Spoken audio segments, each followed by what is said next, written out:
Voici un indice sur le passé de Bunny, je suis sûr qu'il est important et pourtant personne n'en parle.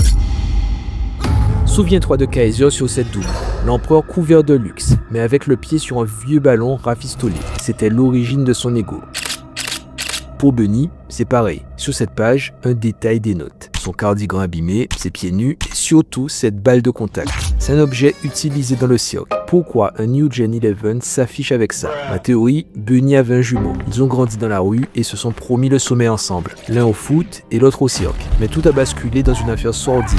Ils ont été capturés et torturés et il porte à vie ses cicatrices. Son frère, il n'a pas survécu. Bunny avance pour deux. On regarde sa chaîne sur la cover. Elle pointe en ligne droite direction le ciel. Il ne joue plus par passion, mais plutôt par obligation. En vrai, il enchaînait un mort. Voilà pourquoi il mange seul, laisse la moitié de son plat et inverse volontairement le nom de son plat quand Izagi lui demande.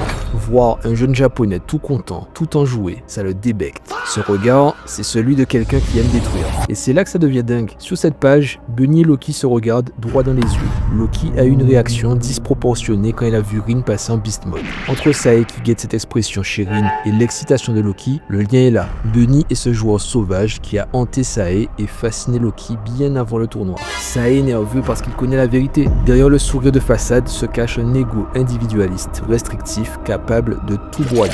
Du coup, la symbolique est totale. Rin et Sae vont devoir s'associer pour battre ce solitaire qui a perdu son double. Et quelle sera la clé? Une réaction chimique ultime entre les frères Itoshi. Alors, est-ce que c'est plausible ou est-ce que je suis allé trop loin? Balance ta théorie en commentaire.